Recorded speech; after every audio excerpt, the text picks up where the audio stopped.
Breaking news చూస్తున్నారు. తెలంగాణలో Ola, Uber, Rapido services ప్రస్తుతం బంద్ అయ్యాయి. రాష్ట్ర వ్యాప్తంగా సమ్మెకు దిగారు గిగ్ వర్కర్స్. డిమాండ్ల సాధన కోసం సేవలు నిలిపివేశారు. కనీస ఛార్జీల పెంపు, వెల్ఫేర్ బోర్డు ఏర్పాటుకు డిమాండ్ చేస్తూ ఉన్నారు. తెలంగాణ వ్యాప్తంగా ర్యాపిడో, ఓలా, ఊబర్ సేవలు నిలిచిపోయాయి. స్విగ్గీ, జొమాటో, బ్లింకిట్, జెప్టో ఈ సేవలు కూడా ప్రస్తుతం తాత్కాలికంగా నిలిచిపోయాయి. సమ్మెలో పాల్గొన్నారు ఏకంగా 2 నుంచి 3 లక్షల మంది గిగ్ వర్కర్లు. సమ్మె కారణంగా తీవ్ర ఇబ్బందులు ఎదుర్కొంటున్నామంటూ ఉన్నారు. ఇటు సగటు నగరవాసి ఆఫీసులకు వెళ్లేందుకు రైడ్ బుక్ చేసుకోలేక అవస్థలు పడుతూ ఉన్నారు. ప్రభుత్వానికి గిగ్ వర్కర్స్ యూనియన్ అల్టిమేటం జారీ చేసింది. ప్రభుత్వం పట్టించుకోకపోతే ఆగస్టు 8 తర్వాత నిరవధిక సమ్మె చేస్తామంటూ ఉన్నారు. నిరసనలకు పిలుపునిస్తామంటూ గిగ్ వర్కర్స్ ప్రకటిస్తున్నారంటే అర్థం చేసుకోవచ్చు. ప్రస్తుతం ఈ నేపథ్యంలో అనేకమైన ఇష్యూస్ని వాళ్ళు తెర మీదకి తీసుకురావడం జరుగుతోంది. ప్రధానంగా కొన్ని అంశాలని తెర మీదకి తీసుకొస్తున్నారు. అసలు ఏం జరుగుతుంది, గిగ్ వర్కర్స్ ఏం కోరుకుంటున్నారు, ఎందుకు గతంలో కూడా వాళ్ళు ఇటువంటి నిరసన వ్యక్తం చేయడం జరిగింది, సమ్మెకు పిలుపునిచ్చారు. కానీ ఇప్పుడు ఎందుకు పిలుపునిచ్చారు, ఏ అంశాలు ప్రభావితం చూపుతూ ఉన్నాయి, వాళ్ళు కోరుకుంటుంది ఏంటి, వాళ్ళు అడుగుతోంది ఏంటి, వాళ్ళ డిమాండ్ ఏంటి, వాళ్ళ డిమాండ్కి తగినట్టుగా ఏమైనా రెస్పాన్స్ వస్తుందా లేదా, దీనికి సంబంధించి డీటెయిల్గా మాట్లాడుకుందాం. ఈ అంశానికి సంబంధించి కొన్ని రియాక్షన్స్ వస్తున్నాయి. ముందుగా రియాక్షన్స్ చూద్దాం, ఆ తర్వాత డీటెయిల్గా మాట్లాడుకుందాం.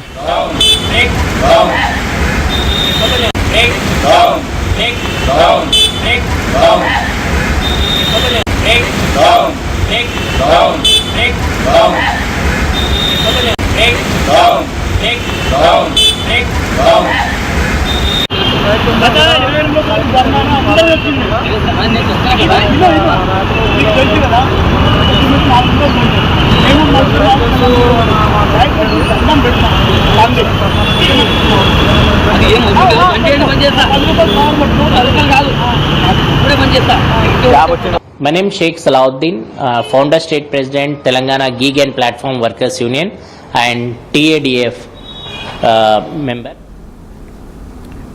ఆల్రైట్, ఇదే అంశానికి సంబంధించి పూర్తి సమాచారం తెలుసుకుందాం. రైట్, మనతో పాటు తెలంగాణ గిగ్ వర్కర్స్ యూనియన్ అధ్యక్షుడు షేక్ సలావుద్దీన్ ఇన్ఫాక్ట్ ఫోన్లో జాయిన్ అవుతున్నారు. సలావుద్దీన్ గారు నమస్తే అండి. ఓకే, ఒకసారి ఇదే అంశానికి సంబంధించి తెలంగాణ గిగ్ వర్కర్స్ యూనియన్ అధ్యక్షుడు షేక్ సలావుద్దీన్ మాట్లాడుతున్నారు, లైవ్ చూద్దాం. TADF member, now we have to going on the strike on 22nd tomorrow morning. This is a flash strike and breakdown. In the part of this we have 3 major demands from the platform companies and government. One is the major we are asking fares immediately increase, because last multiple times multiple representations giving from the government and platform companies, but no one can listen. That is very simple, per kilometer, base fare and per minute. Immediately government should interfering and decide these fares to the platform companies.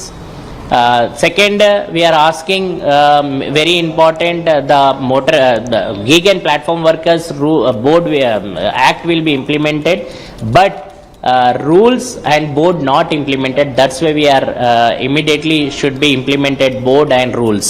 And third, we are asking motor vehicle aggregator guidelines 2020 and 2025 both are not implemented in state government. Immediately implement and take suggestions and feedbacks from the stakeholder meetings with the unions and fix. Right, ఒక్కసారి డీటెయిల్గా ఆయనతో నేరుగా మాట్లాడే ప్రయత్నం చేద్దాం. Sheikh Salahuddin Telangana gig workers union అధ్యక్షుడు ఫోన్లో మనకి జాయిన్ అవుతున్నారు. సలావుద్దీన్ గారు నమస్తే అండి. ఓకే, మరి కాసేపట్లో సలావుద్దీన్ దగ్గరికి వెళ్ళే ప్రయత్నం చేద్దాం. ఇక్కడ వీళ్ళు అడుగుతున్న డిమాండ్స్ ఏంటి అనేది ఒక్కసారి నేను మీకు చెప్పే ప్రయత్నం చేస్తాను. ఫస్ట్ ఆఫ్ ఆల్ వీళ్ళు అడుగుతోంది ఏంటంటే ప్రతి డ్రైవర్ అలాగే డెలివరీ బాయ్కి, డెలివరీ కార్మికులకి, ప్రతి రైడర్ లేకపోతే డ్రైవర్కి, డెలివరీ కార్మికులకి కనీస బేస్ ఫేర్ ఇవ్వాలి. ప్రతి కిలోమీటర్కు, ప్రతి నిమిషానికి న్యాయమైన ఛార్జీలు ప్రభుత్వం, ప్లాట్ఫామ్ కంపెనీలు వెంటనే నిర్ణయించాలి అనేది వీళ్ళ ప్రధానమైన డిమాండ్. దీని తర్వాత వస్తున్న సెకండ్ ఇంపార్టెంట్ పాయింట్ ఏంటంటే గిగ్ అలాగే ప్లాట్ఫామ్ వర్కర్స్ రూల్స్ని, వెల్ఫేర్ బోర్డును ఏర్పాటు చేయాలి. మోటార్ వెహికల్ అగ్రిగేటర్ గైడ్లైన్స్ 2025 ప్రకారం తెలంగాణ ప్రభుత్వం కనీస బేస్ ఫేర్ను అధికారికంగా ప్రకటించాలి. కంపెనీలు తమ ఇష్టానుసారం ఛార్జీలు నిర్ణయించే విధానానికి ముగింపు పలకాలి. ఈ పోరాటం ఒకరిది కాదు, ప్రతి యాప్ బేస్డ్ డ్రైవర్, ప్రతి డెలివరీ వర్కర్, ప్రతి గిగ్ వర్కర్ భవిష్యత్తు కోసం అని చెప్పి వాళ్ళు కోరుకుంటున్నారు, చెప్తున్నారు, డిమాండ్ చేస్తూ ఉన్నారు. ఈ నేపథ్యంలో వాళ్ళకున్న ప్రధానమైన డిమాండ్స్ ఏంటి అనేది వాళ్ళతో మాట్లాడే ప్రయత్నం చేద్దాం. దాంతోపాటు ఇంకా ఎటువంటి అంశాలను ఈరోజు వాళ్ళు ఈ నిరసనలో వ్యక్తం చేస్తూ ఉన్నారు అనేది కూడా వాళ్ళని అడిగి తెలుసుకుందాం. మనతో పాటు తెలంగాణ గిగ్ వర్కర్స్ యూనియన్ అధ్యక్షుడు షేక్ సలావుద్దీన్ ఫోన్ లైన్లో జాయిన్ అవుతూ ఉన్నారు. సలావుద్దీన్ గారు నమస్తే అండి. నమస్తే అండి. సలావుద్దీన్ గారు, ఈరోజు నిరసనకు పిలుపునిచ్చారు, ఈరోజు మీరు స్ట్రైక్కి పిలుపునిచ్చారు. కారణాలు ఏంటి? ఎటువంటి డిమాండ్స్ తెర మీద ఉంచారు మీరు? ఈరోజు బ్రేక్ డౌన్ ఫ్లాష్ ట్యాగ్ ఇవ్వడం జరుగుతుంది. చాలా మంది జయప్రదంగా విజయవంతంగా జరుగుతుంది. ఇప్పటికే సుమారు ఒక 2 లక్షల వరకు సుమారు మాకు ఉన్న అంచనాలుగా ఇలా స్ట్రైక్ లో ఇప్పటి వరకు పాల్గొంటున్నట్టు మెసేజెస్ అందుతున్నాయి. ముఖ్యంగా ఇది 3 ప్రధాన డిమాండ్లు అండి. ఒకటేమో అది ప్లాట్ఫామ్ కంపెనీ ఏదైనా కావచ్చు, Ola, Uber, Rapido, Swiggy, Zomato, Zepto, Blinkit, Porter, ఇలాంటి ఏవైనా కావచ్చు. వీళ్ళందరూ కూడా ఏం చేస్తున్నారు, యాప్ ఆధారిత కంపెనీలన్నీ మరియు ప్లాట్ఫామ్ వర్కర్లకు సంబంధించిన కంపెనీలన్నీ ఏం చేస్తున్నాయంటే డిమాండ్ అండ్ సర్చ్ అని చెప్పుకుంటూ పిల్లల జీవితాలతో ఆడుతున్నాయి. ఈరోజు చాయ్ కూడా 25 రూపాయలు ఉన్న తరుణంలో 5 రూపాయలు డెలివరీ, 10 రూపాయలు డెలివరీ ఇవ్వడం జరుగుతుంది. అదే విధంగా 10 లక్షలు పెట్టిన క్యాబ్ మీరు చూసుకుంటే 10 రూపాయలు, 15 రూపాయలు బుకింగ్ ఇవ్వడం జరుగుతుంది. ఈ విధంగా అదే పోర్టర్లో కూడా చూసుకుంటే ఆటో గంట దారుణంగా, అంటే ఒక చిన్న normal auto, passenger auto rate కూడా వాళ్ళు ఇవ్వకుండా గూడ్స్ వాహనాలు వాడుతున్నారు. అంటే వైలెన్స్ టోటల్ గా. ఓన్ ప్లేట్ వాహనాలు పైన విచ్చలవిడిగా ర్యాపిడో, ఓలా, ఊబర్ కంపెనీలు తిరుగుతున్నా కూడా కళ్ళ గద్దెలు కట్టుకున్నట్టు ప్రభుత్వం దీనిపైన చర్ణం తీసుకుంటలేదు. ఎందుకంటే మా పోరాటం టాక్సీ ప్లేట్ పైన. వాళ్ళందరూ టాక్సీ ప్లేట్ చేసుకుని వస్తే పిల్లలకి ఇలాంటి బాధ లేదు. కానీ ప్రభుత్వంకి తెలిసి కూడా ఈ తప్పులన్నీ ప్రభుత్వాల ముందు జరుగుతున్నా కూడా ప్రభుత్వాలు కూడా కంపెనీలు కూడా చర్యలు తీసుకోకపోవడం అనేది చాలా బాధాకరం అండి.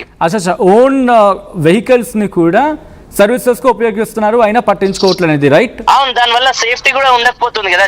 చూస్తున్నాం మనం ఎన్ని కంప్లైంట్స్ అవుతున్నాయి పోలీస్ స్టేషన్లలో, మిస్బిహేవియర్స్ అవుతున్నాయి. గన్లా చాలా మంది మనం చూస్తున్నాం, మొన్న గాంజా దొరికిందని కూడా, డ్రగ్స్ పైన కూడా దొరికినారని. వీళ్ళందరూ ఆథరైజ్డ్ ఎట్లా అవుతారు? వీళ్ళకందరికి ఒక గుర్తింపు, ఒక ఎల్లో ప్లేట్ ఉంటే ఆయనకు ఒక లైసెన్స్ ఉంటది, ఆయనకు ఒక ఐడి ఉంటది, ఆయన జెన్యూన్ కాదా రిజిస్టర్ అయి ఉంటాడు. కాబట్టి ఇదంతా వ్యవస్థ ఇప్పుడు గాలికి తిరుగుతుంది. కాబట్టి దీనికి దారికి దేవాలని కూడా మేము ప్రభుత్వంతో కోరుతున్నాం. ఇలా ముఖ్యంగా ప్రధానంగా 3 డిమాండ్లు. ఒకటేమో మీకు చెప్పినట్టు per kilometre, per order, per minute base fare కావాలనేది ఒకటి ప్రభుత్వం ద్వారా నిర్ణయించాలి. రెండోది మా రూల్స్ వెల్ఫేర్ బోర్డు చట్టం అయితే ఇచ్చినారు, దానికి కృతజ్ఞత ప్రభుత్వానికి. కానీ తొందరగా రూల్స్, దాని తర్వాత బోర్డు ఇంప్లిమెంట్